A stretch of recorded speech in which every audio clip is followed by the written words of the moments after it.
سرکار نے بلایا ہے وہ لوگ گھر سے چل کر اس محفل میں آئے اور جنہیں سرکار نے بلایا ہی نہیں تو وہ گھر سے چل کے آئے ہی نہیں۔ جی صحیح۔ لیکن خوش قسمتی ہے ہماری کہ ہم لوگ کو اللہ تبارک و تعالیٰ نے اپنے نبی کی تعریف کے لیے، نبی کے ذکر کے لیے منتخب فرما لیا۔ بے شک اور اللہ رب العزت خود خداوند قدوس ارشاد فرماتا فَاذْكُرُونِي أَذْكُرْكُمْ وَاشْكُرُوا لِي وَلَا تَكْفُرُونَ، تم میرا ذکر کرو میں تمہارا چرچا کروں گا، وَاشْكُرُونِي اور میرا شکر ادا کرو، وَلَا تَكْفُرُونَ میری ناشکری نہ کرو۔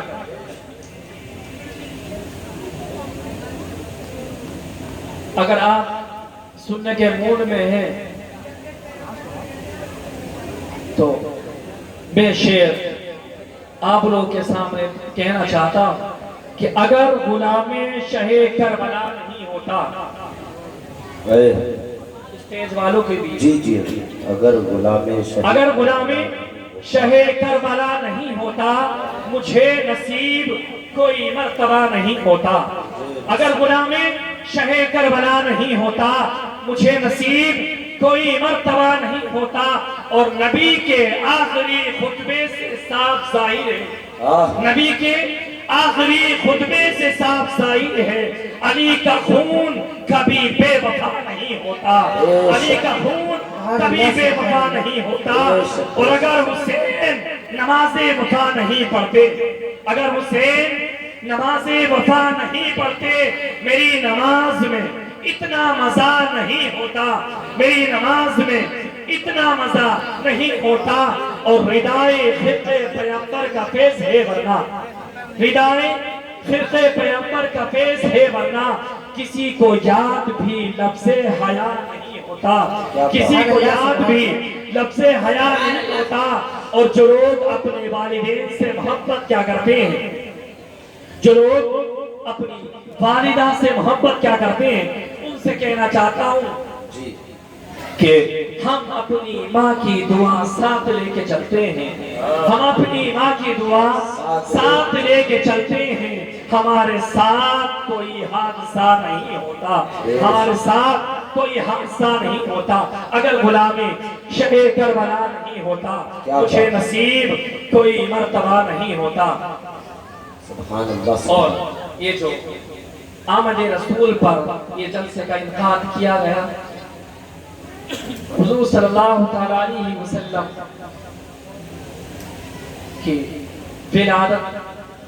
12 ربیع الاول کو آپ سب لوگ اچھی طرح سے جانتے ہیں۔ صبح صادق کا وقت تھا، حضور صلی اللہ علیہ وسلم جب اس دنیا میں تشریف لائے، اعلیٰ حضرت فرماتے ہیں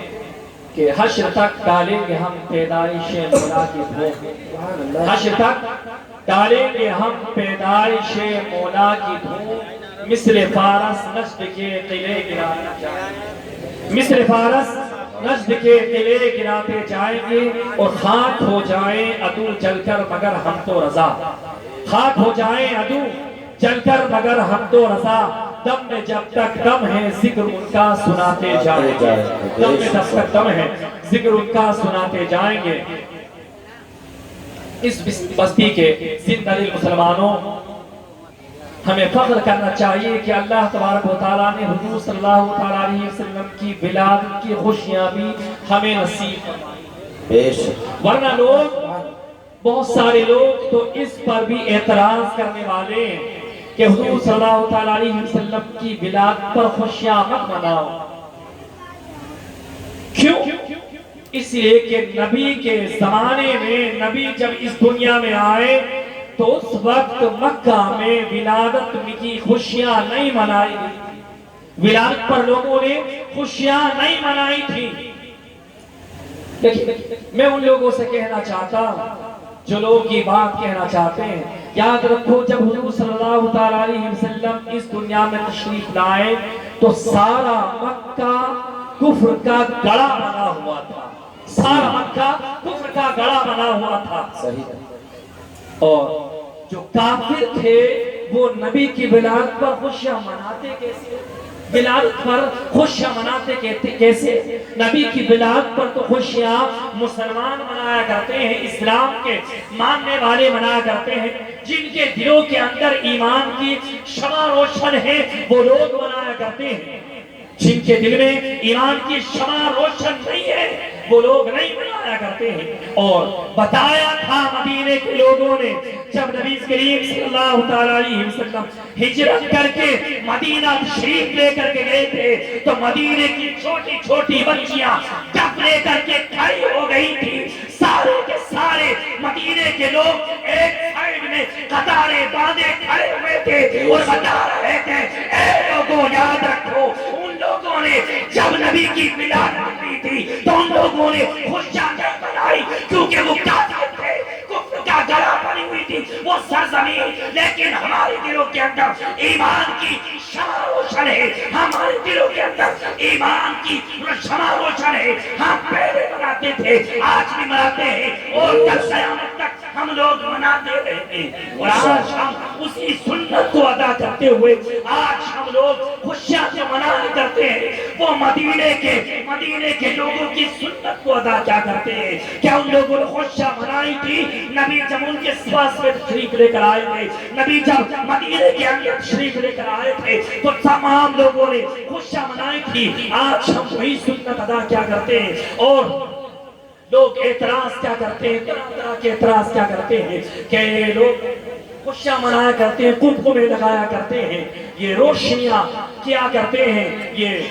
جھنڈے لگایا کرتے ہیں، یہ سارے اعتراض لوگ کیا کرتے ہیں۔ یاد رکھیں نبی کریم صلی اللہ علیہ وسلم کی جب ولادت ہوئی تو اس سے پہلے اللہ تبارک و تعالیٰ نے جبریل علیہ السلام کو بھیجا، اے جبریل جاؤ جنت سے 3 جھنڈے لے کر کے آؤ،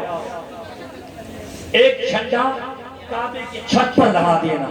ایک جھنڈا مشرق میں گاڑ دینا اور ایک جھنڈا مغرب میں گاڑ دینا، اور ان کا کعبے کی چھت پر لگا دینا،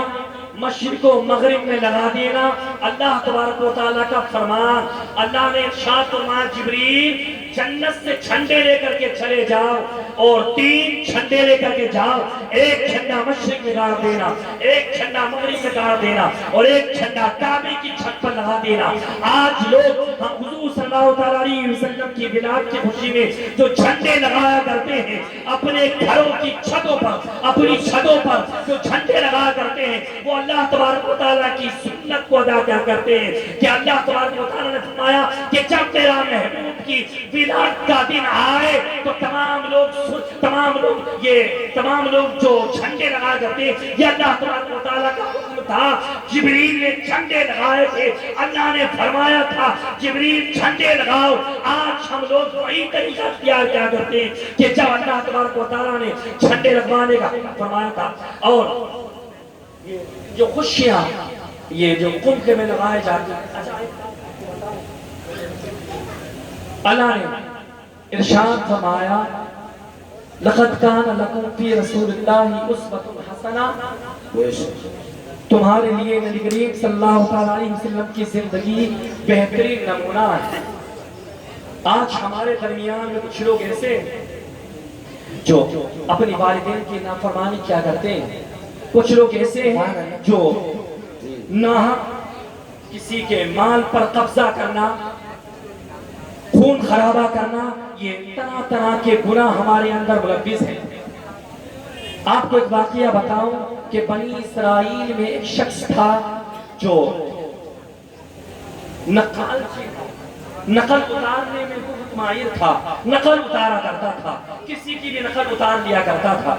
جس کی چاہتا اس کی نقل اتار لیا کرتا تھا، ہو بہو اسی کی طرح بولا کرتا، ہو بہو اسی کی طرح چلا کرتا، ہو بہو اسی کی طرح اپنا پہناوا پہنتا۔ ایک دن تمام لوگوں نے اکٹھا ہو کر اس کے پاس، تمام لوگ اکٹھا ہو کر اس کے پاس میں آئے اور آنے کے بعد میں اس شخص سے کہا کہ آج تک تو نے بہت سارے لوگوں کی نقلیں اتاری ہیں، تمام لوگوں کی نقل اتاری ہے، ان کی طرح تو بولا ہے، ان کی طرح تو نے چل کر کے دکھایا ہے، ان کی طرح تو نے کپڑے پہنے ہیں۔ آج ہم تجھ سے ایک بندے کی نقل کروانا چاہتے ہیں۔ اس نے کہا کہ کس بندے کی نقل کروانا چاہتے ہو؟ تو تمام لوگوں نے اکٹھا ہو کر کے کہا تھا آج ہم تجھ سے موسیٰ علیہ السلام کی نقل کروانا چاہتے ہیں کہ تو ان کی نقل اتار، ان کی طرح بول، ان کی طرح چل، ان کی طرح کپڑے پہن۔